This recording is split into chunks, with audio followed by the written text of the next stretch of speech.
Okay, those are our malachim. And we broke them down into those 4 categories, those 4 groups, and then we broke them down still further. So in terms of a hierarchy, it would go like this, and I don't want to belabor, but we got to be clear. The most powerful is Sof Pasuk. Just check your notes to confirm that you got this. The next powerful is Et Nachta. The next powerful are Segol and Shalshelet. They are of equal intensity, Segol and Shalshelet. Next in intensity is Zakef Katon or Gadol, either one. The next one down is Tipcha. The next most powerful is Revi'i. The next most powerful are Zarka, Pashta, Tevir, and Yativ. The next most powerful, Tlisha Gedola. The next, taken all together, Azla, Gerish, Gershaim, those are all of equal intensity. Then the next group down of equal intensity, Pazer and Karne Para. And finally, the least most powerful is Ligarme. Those are Malachim. Of the Misharatim, so they will be, if you look down, it says the 8 servants. So those are all equally not powerful, right? They're just connectors. So there is Munach, Mapach, Kadma, Darga, Tlishak Tana, Mercha, Mercha Kfula, Yerach Ben Yomo. Those are all connectors. Okay, now, if anybody is still paying attention, so now we can do a little bit. Let's go through a few examples. If you remember last week, I gave you a few examples, and I just want to maybe look back at those for a minute. Then I want to give you a whole bunch new examples. Now, by the way, I just want to point out that sometimes a melech, a stop in a pasuk, the use of the trop, it will be a very powerful, it'll like hit us over the head, and it will say, stop right here. Sometimes what the trop do is they indicate more of a gentle pressure, a gentle tap, a gentle emphasis, as if to say, maybe look more at this word than at this word, or more at this phrase than this phrase. So it's not to negate, in other words, the whole phrase or some part of the pasuk might be taken together, but there's a certain emphasis. If the text is trying to communicate subtleties and nuances, so, if you just have a stop here, that's a little bit challenging to indicate to us, to communicate volumes of nuances. Now, as I mentioned, in this course, we're going to look at 4 roles the trop play. So those 4 roles might all converge, and you're getting a lot of information, but we have to develop within ourselves the ability to see something which is overt and very, very explicit, and a stop right here, this as opposed to that. We have to have that capacity, but we also have to develop the capacity to appreciate nuance, that there's a slight emphasis of this word at the expense of relative to that word. And then we have to be able to feel free to think to ourselves, like, what does that communicate to us? That in and of itself is nuance. Now, I mentioned to you last week, because what we did, I said to you, Sof Pasuk and Et Nachta. And then that was our class.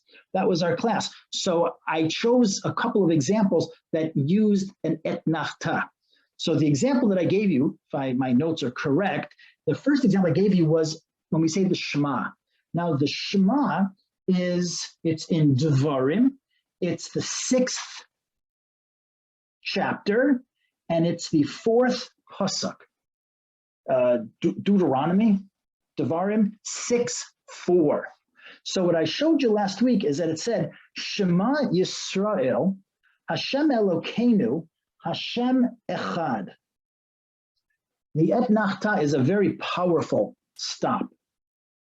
So that was what I was pretty proud of that. Like I said to you, see, if you look under the word Yisrael, now, if you look, just by way of getting comfortable with these, if we look at this, we'll say Shema. Well, under the Shema is a tipcha. And under the word Yisrael is an etnachta. Then there's Hashem. Under that is a mercha. Under Elokeinu is a tipcha. And then it says Hashem echad. There's a mercha, and then there's sof pasuk. If you do this with 200 psukim, you would know these trop signs very well. There's really no substitute for just looking at a whole bunch of psukim and practicing the identification of these trop signs. That will come in time. But what I pointed out last week was the most powerful trop sign in this pasuk is the etnachta under Yisrael. So I said that the way it should be read is Shema Yisrael, and we stop right there. And then Hashem Elokeinu, Hashem Echad. Even within that next phrase, then the rest of the pasuk, the tipcha is a powerful stopper. So we would read it as Hashem Elokeinu. That goes together. And to distinguish it from Hashem Echad, but we'll come back to that a little later. But what I was thinking about during the week was I showed you that pasuk, and I said, yo, look at that etnachta, and Shema Yisrael is something unto itself. So what I didn't do, and I thought about it afterwards, was, well, an etnachta means stop right there. And it means that we've got a pasuk with two really separate, two distinct different ideas within it. Powerfully different ideas. So Shema Yisrael, like, what's the idea in that? In other words, what's about, like, pay attention. Now, that in and of itself is a valuable lesson, right? Pay attention. I'm about to explain to you something. I'm going to describe to you what is the fundamental job of the Jewish people, its mission in this world. Hashem, who is at the moment and has been for the last 3,700 years, since the time of Avraham Avinu and Sarmenu, Hashem, who is Elokeinu, he is the God of the Am Yisrael. He's specific to us. We have a very, very special relationship with him. We're mamlich him upon ourselves, not just on Rosh Hashanah, not on Yom Kippur, every day of our lives, many times a day. Certainly in the morning and the evening, we acknowledge this. We say, Hashem Elokeinu, Hashem is he's our God. Now, Am Yisrael has a special relationship with him, no question about it. The goal, though, is, and our job, is to preside over an introduction to the rest of humankind so that Hashem will be echad. He will be universally acknowledged as the creator and the manhig, the borei and the manhig of all that exists and of all of human beings, all of humankind. So our job, Hashem, who at the moment is Elokeinu, we are committed, and we've done an extraordinary job. What an extraordinary job the Am Yisrael has done to ensure, to get closer to that day when Hashem echad, when Hashem will be acknowledged by all of humankind. They'll recognize HaKadosh Baruch Hu. So that would be a legitimate reading of the pasuk. Shema Yisrael, stop. There's an etnachta, which means pay attention. Pay attention. We could say that. What else could we say? The word Shema.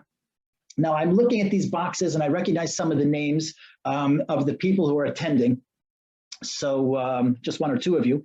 But what I would say is, you are, from what I remember, what I've seen of you, you are experts, you are knowledgeable in Kol HaTorah, all of Torah Shebechsav, Torah Sheba'al Peh as well, but the Tanakh, your knowledge of Tanakh. So the word Shema means pay attention. It means really to lock in, to focus on something. But there are other uses of it, right? There are other uses of it. I was thinking about it. So if we look, for example, and you might not have this, you might not have access to this, but if we look in the book of Shmuel Aleph, it's chapter 15, it's the fourth pasuk, and the pasuk says, Vayishama Shaul et ha'am. The King Shaul, he gathered together all the people. Vayishama Shaul et ha'am. He gathered together all of the people. And then he gave them, and then he conducted a census, vayifkedem, and he counted them, batloim, using lambs. He counted them in this indirect way that the Am Yisrael uses when they're conducting a census.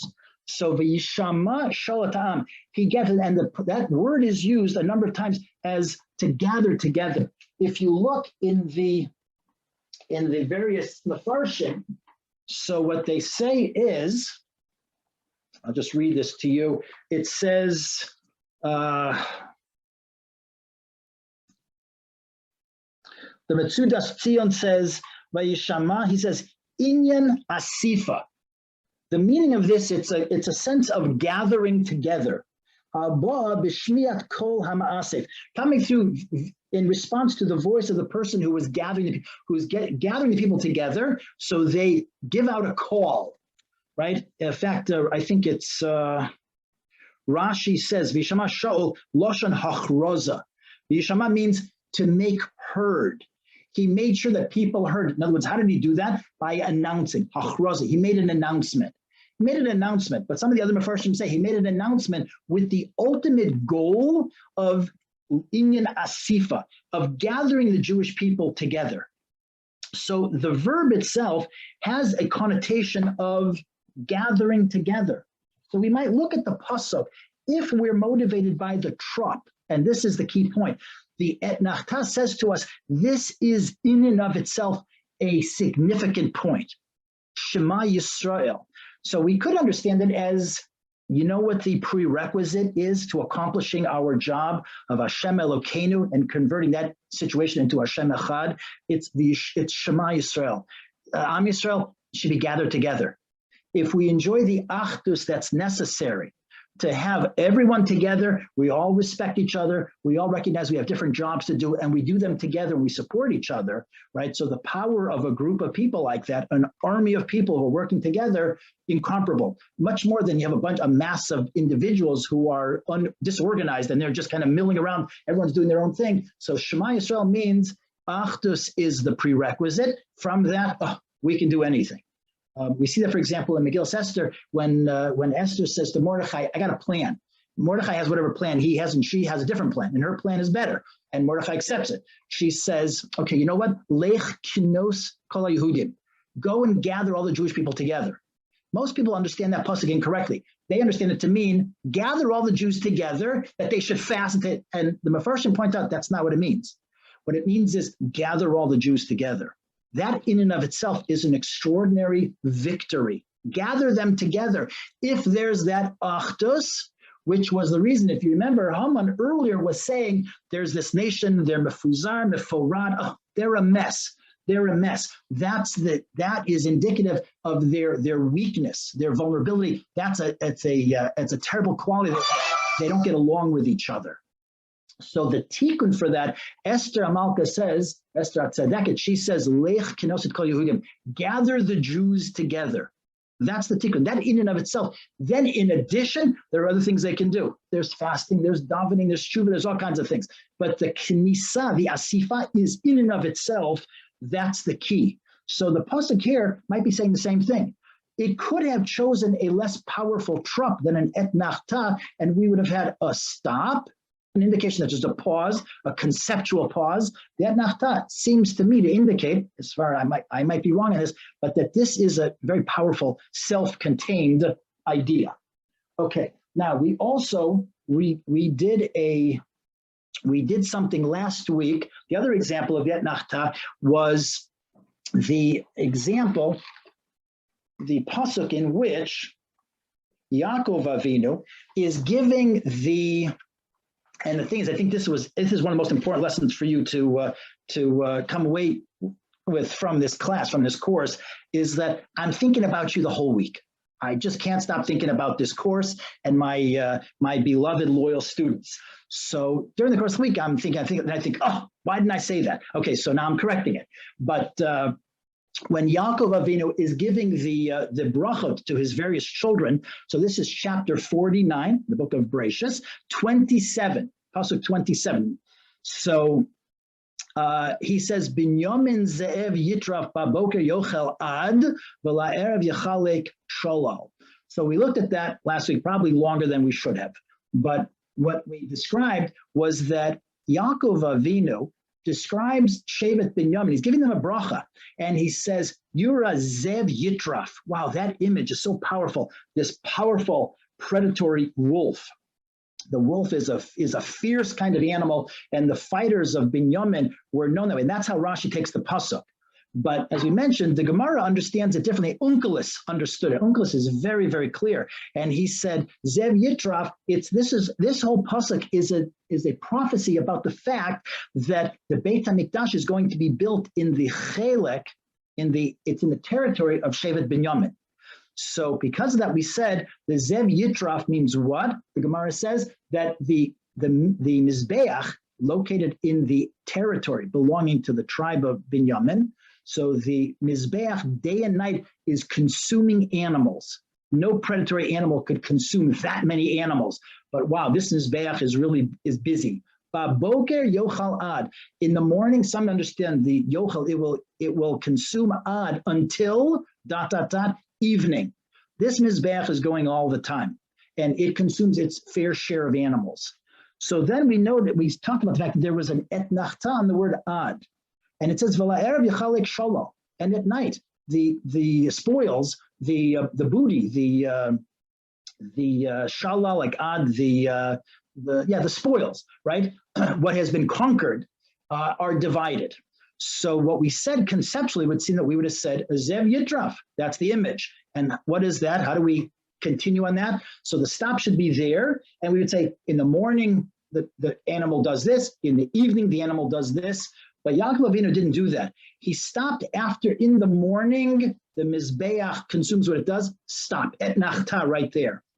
And he says, and at night, and we mentioned that the reason for that is that this stop reflects what the Gemara in Yuma, 12a, what the Gemara says, which is that when it came time at night for the eating of the karbanot, or eating some of the karbanot, they could do that anywhere within the grounds of the Beit HaMikdash, and part of the grounds of the Beit HaMikdash was in the territory of Shevet Yehuda.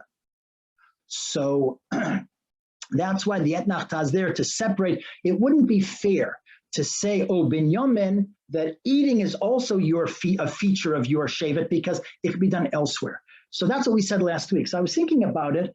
Why is there an etnachta there? And like, what's the accomplishment of that etnachta, the stop? Like, what is the pasuk? What is the trop communicating to us?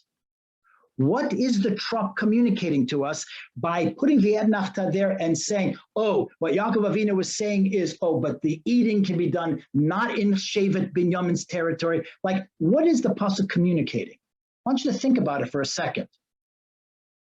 What is the pasuk communicating? Anybody got any thoughts? You can unmute yourself and say something. And, we allow class participation. We're going to be shifting into a lot of class participation in the weeks to come. So with that in mind, anybody want to hazard I don't want to say a guess, an educated guess, the sheer amount of Torah knowledge that all the people who are on, that they share, you can feel comfortable. Anybody want to say anything? I'll tell you what I think. I'll wait a few seconds. I would tell you is I think what the etnachta is communicating is Yaakov Avinu's extraordinary, his intense honesty. He's giving a bracha. He's giving a bracha. And he's saying, Binyamin, you're going to have, I'm prophesying that, I'm giving you a bracha that you'll have this territory. But his keen sense of honesty, we're talking about Yaakov Avinu. He's the man of truth, of uncompromising truth. Like his midah forevermore is truth. Don't believe what you might have heard from Father Paul when he's giving his sermons and he's talking about Jacob, that trickster. God forbid. None of those things are true. Yaakov Avinu is a man of extreme, intense truth. And I think his sense of honesty makes it that he doesn't want to rely, he's not going to just default to some general thing of saying like, Binyamin, Zev, Yitraf, you're like this, and you're going to, the Beit HaMikdash is yours. Because he tempers it. And at the end he says, well, not all of the territory is yours. Not all of the activities associated with the actions, with the energy of the Mizbeach, not all of them are exclusively yours. It would be possible at night, come nighttime, when it comes time to eat those karbanot, some of them might be eaten on the grounds outside of your shaven. It's not enough for him to rely on some sweeping generalization that sounds really good. He says, no, I'm gonna be honest about it. That was the thought that I think, I'm just suggesting that's what the trop is, that's what the trop is communicating. Okay, now we're going to look at a few examples of the use of some of these trop signs. If you have access to a chumash, I think I asked you to do that. I want you to look at Bamidbar 25:9. I believe that's the pasuk. 25:9.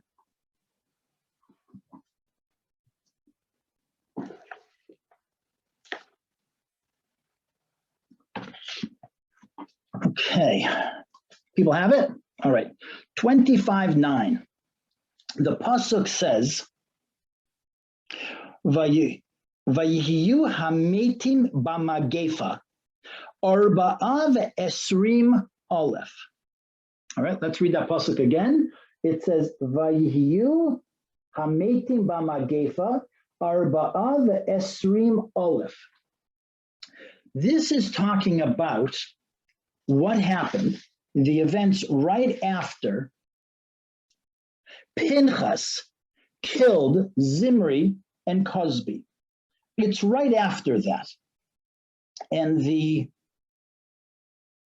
Jewish people reacted. They were very upset by all of these events. So the Vilna Gaon is the source. Well, let me give you the setup. You might actually enjoy this setup. This is from the book, the collection of insights of the Gra called the Divrei Eliyahu. So the Divrei Eliyahu tells a story about a particular person. His name was Rav Feivel. He was from the city of Smorgon. So after he passed away, he appeared in a dream, Gila la'acher moto, libno. He appeared to his son. And he said to him about this very piece that the writer is going to record. He says that this Rav Feivel said to his son, B'cholamo, V'gila lo ki hu holech ata lehagra me Vilna. Rav Feivel from the city of Smorgon appeared to his son, and he said, I'm going now to appear to the Vilna Gaon. I'm going to appear to the Vilna Gaon, and I'm going to teach him Chidush Echad. I'm going to teach him, I'm going to give him greetings from heaven, and I'm going to congratulate him. Avur Chidush Echad Mechidushay Torah Shechidesh Hagra. I'm going to congratulate him. They're giving him a Yeshar Koyach from heaven on a particular insight that he had. And I'm going to, and he says, and I'm going to, in fact, teach him a secret from heaven. They're going to give him a secret from heaven. And he says the reason that Rav Feivel was chosen to deliver this message is that in his lifetime, Rav Feivel had been machadish. He came up with an insight into the Torah, and in Shamayim they said, great, you're right on the, that's exactly right. That's correct. So he said the Gra also was machadish something, which was emet lamito, is perfectly true.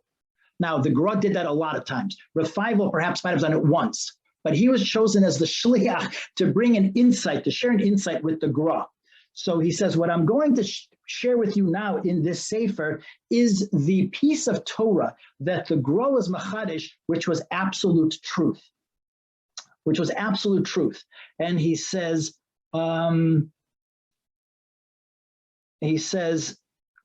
Vishal lo haben, Rav Feivel's son asked him, Mahu achidesh shekiven lidvar emet. What did the Gra say that was right on the money?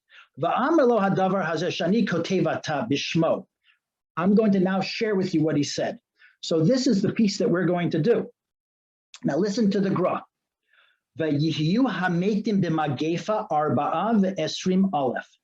The number of people who died The number of people who died in the plague were 24,000. You see that in the pasuk? Okay, now listen to the gra, listen to his words. V'hine al tevot hametim b'magefa. If you look at the words, right? V'hiyu hametim b'magefa. What do you have on the magefa? An etnachta. There's an etnachta. Well, wait a minute. Wait a minute. Look at the words. Look at the pasuk. And the number of people, those who died in the plague, those who died in the plague, Arba'a ve'esrim aleph, were 24,000. How many ideas are there in this pasuk? There's exactly one. There's one. So if that's the case, we got us a problem. The Gra says, listen to his words. He says, "V'hine al tevot hametim b'magefa batipcha ve'etnachta." There's an etnachta there. V'kasha. Wait a minute, we have a problem. Halo lefi mishpat shimush hatamim. According to the rules of using the trop, lo hayatzarech lavo bazeh hapasuk etnachta klal. We shouldn't have had an etnachta at all. Right? Lo hayatzarich lavo bazeh hapasuk etnachta klal. There was no reason for an etnachta to appear. Dehalo yadua de etnachta lo yavo ki im bepasuk asher hubal shnei ma'amarim shleimim. Listen, do you hear the words? It's yadua. We know. De etnachta lo yavo. You don't have an etnachta. Ki'im, unless, the only time you have an etnachta is in a pasuk asher hubal shnei ma'amarim shleimim. It possesses two complete, distinct thoughts. Asher bechol echad muvan nose v'nosu, in which, right, such that bechol echad, in each one, muvan, it's clear that there is a nose v'nosu, right, there is a subject and a predicate. In other words, there is a complete idea in each part, two halves, and each half of the pasuk, each sub-pasuk has a complete thought to it. In that case, yavo ha'etnachta b'sof ha'ma'amar harishon. The etnachta comes at the end of the first statement, v'hasilut b'sof ha'ma'amar sheni, and sof pasuk at the end of the second idea. So if that's the case, what do we have here? That etnachta. Now the Gra was troubled by the presence of this etnachta. He looked at every trup sign there was, and everything made sense. How many people here have ever been learning the Chumash or learning anything, and they were like, whoa, whoa, whoa, whoa, whoa.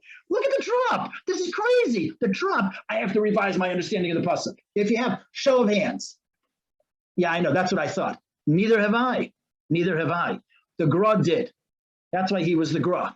Okay, so he says, in point of fact, I'll just point out a different pasuk, the Gra says. He says, look at this. It says, now this is, keep your place at 25:9, but look back now at 17:14. 17:14 in Bamidbar. If you look there, what you'll see is it's saying, there's a pasuk, and it says, now this is in the aftermath of the Korach conflict. In the aftermath of the Korach conflict. It's so difficult to teach a class like this because we should spend 10 classes on what happened with Korach. We think, the rebellion, etc., all misunderstanding. And like I said, I hope that you're taking the course with Rabbi Shuren on how to understand Tanakh properly using the Slabodka approach. So if you do, then you'll understand it. But in any event, whatever was happening, chapter 17, verse 14, it says, V'hiyu hametim b'magefa, Arba'a asar elef ushva me'ot, milvad hametim al devar Korach. It's like also, possibly talking about plagues. Plagues and plagues, there's always plagues, right? So here's a situation, V'yihiyu hametim b'magefa, the people who died in the plague. Now this is after the Korach rebellion, if that's, forgive me for using that term, the Korach conflict, the incident.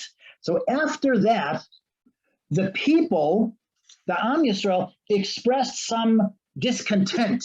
They were not happy with what had happened. And a plague broke out. And Moshe Rabbeinu summoned Aaron, he dispatched him, and he offered up the Torah, and it stopped the plague. And the plague, in order that the Am Yisrael should know, it's not the incense that kills, it's chet that kills. Chet on their level, of course. So then the pasuk tells us that those who died in the plague, it was 14,700. Milvad, besides Hametim al Davar Korach, those who died directly because of the Korach incident. In other words, Korach and the 250 people who were with him. In that pasuk, do you notice that there is an etnachta on the word me'ot? So now there are two different thoughts here, which is, you know what happened? There were people who died in the plague that followed the incident. There were 14,700, and they died. Okay? They died, period.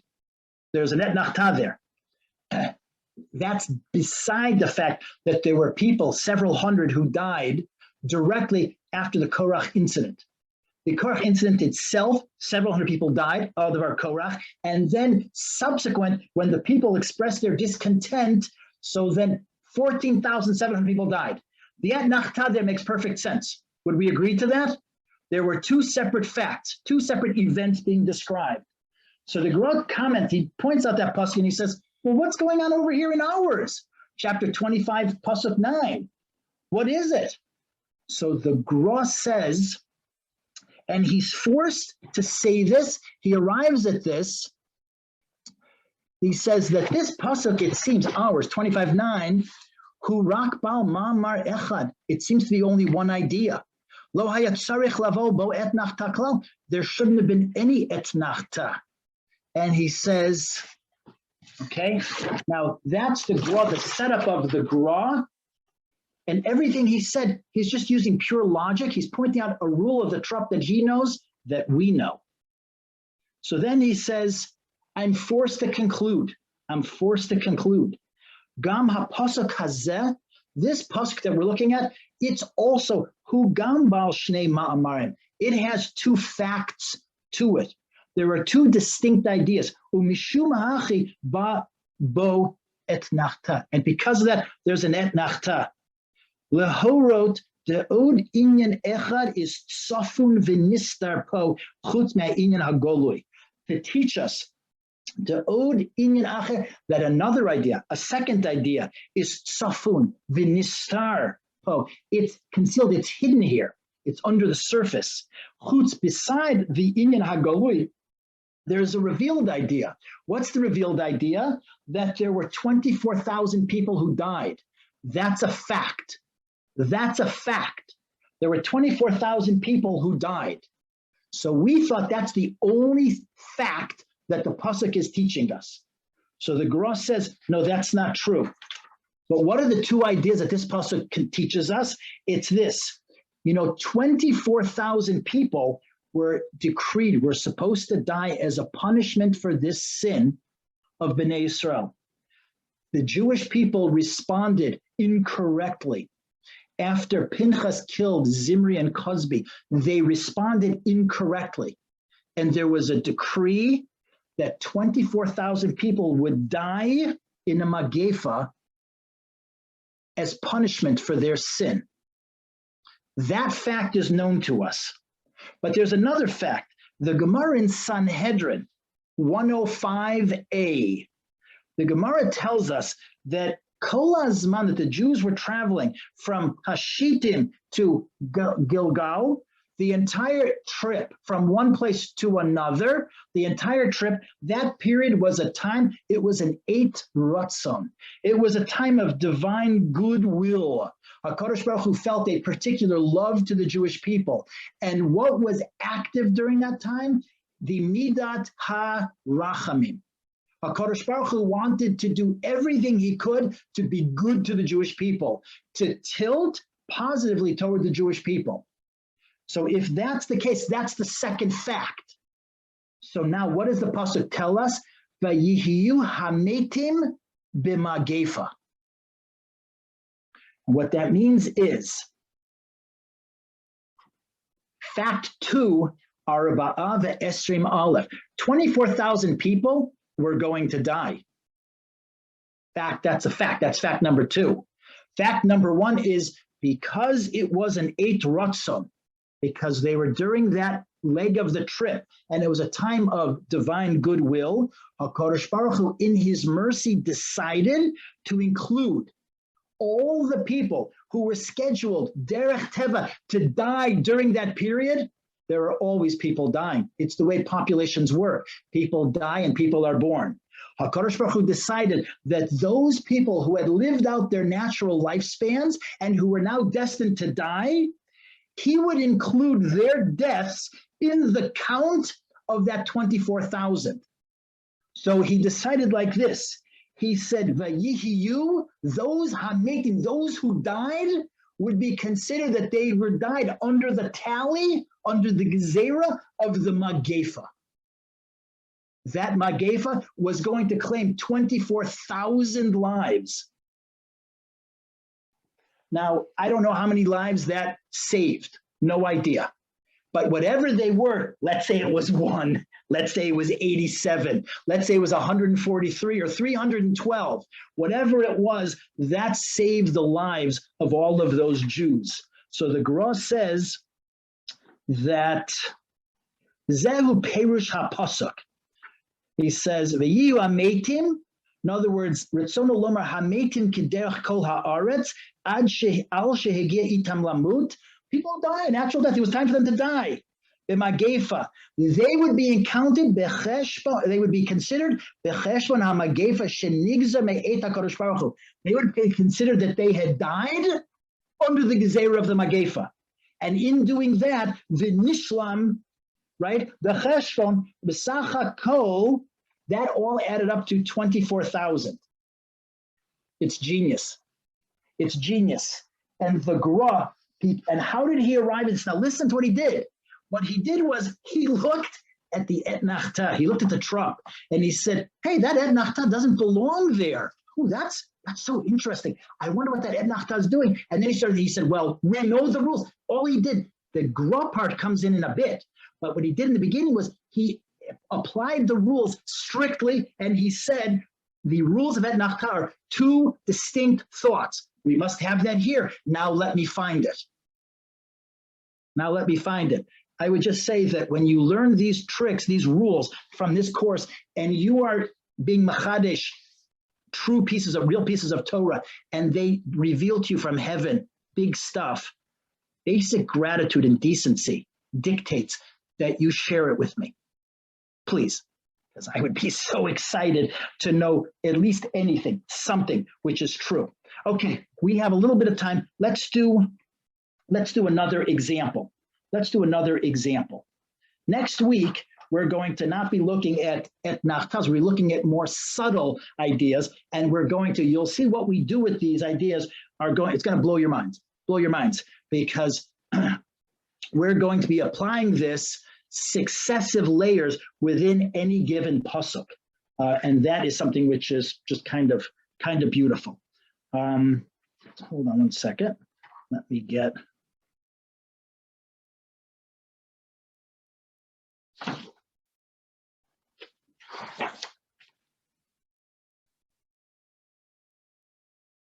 Okay, let me skip that for right now, and let me see. What do I have, about 3-4 minutes?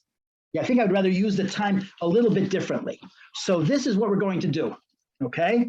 I'm going to, in the old days of using Zoom and everything in the beginning, when I wasn't so extraordinarily confident in my teaching ability, I'd be sharing screen and I would have slides, I'm doing stuff, and it was amazing. I was so high tech, it scares me when I think about my high techness. And then I realized that teaching is really just about teaching, being that compelling a teacher. So I disavowed no high tech. Okay, so watch this. I can't believe how old school this is. You see that? Look at that. You see that? Unbelievable. Now, I want you to solve that problem. I want you to solve that problem. I'll read it to you. It goes like this. Write it down. Write it down. 4 plus 2 minus 3 divided by 9 times 6 up arrow 2 plus 5 times 8. So there it is. There it is again. It's 4 plus 2 minus 3 divided by 9 plus 6 up arrow 2 plus 5 times 8. And all I want you to do is to solve it. Oops. Okay, I want you to solve it. Now, what technique are you going to use to solve this? You're going to use a property that appears in mathematics. It's called order of operations. Now, if you just start here and you just keep going, you're going to end up with an absurd. Okay, I'm going to wait here. Who wants to tell me what the answer is and how you get there? You don't even tell me what the answer is. Just tell me what sequence, the sequence in which you solve this. Ricky Plonka, did you want to tell us what the first thing you do is? You can also say no, and that's well, you go by BEDMAS, so you gotta work out the exponents and go through multiplication and division, and then end off with addition and subtraction. All right, don't be such a show-off. Okay, very good. Thank you. I got put on the spot. I needed to. Yeah, I needed to answer. And you with flying colors. So there are no parentheses. So the first thing we do is exponents. So 6 up there, upper, up 2 is going to be 6 to the second power, 6 squared, and that is 36. Correct? Okay. Then we start doing this.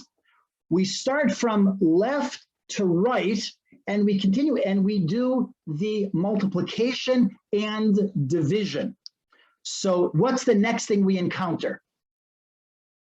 Well, we look, and it's, what's the first thing? What's the first thing in our march from left to right, looking for the multiplication and division? We see 3 divided by 9. 3 divided by 9 is 1/3, right? Times 36. What's that? That whole expression is 12, correct? Okay, it's 12. Then, so we hold that there, so that's going to be minus 12. Then we look over, it says 5 times 8, and that is 40. Okay, so now we go back, and the next in our hierarchy as we go down, we say 4 plus 2, how much is that? That's 6. Minus, what do we say? Minus 12. All right, so that's minus 6, negative 6, plus 40. So that's 40 minus 6 is 34. Okay, all right. Now, why did I do that? I did that because that is the mashal. The nimshal is the way the trup works. The Vilna Gaon, famous statement, he says, to the degree that a person isn't familiar, isn't expert in science and math, to that degree 100-fold, to that degree 100 times, the person can't appreciate Torah. If we learn anything that we learn, we need to use that in the service of Torah. These are the handmaidens, all of the sciences, the various disciplines, the chokhmas of the world. We use them in the service of Torah.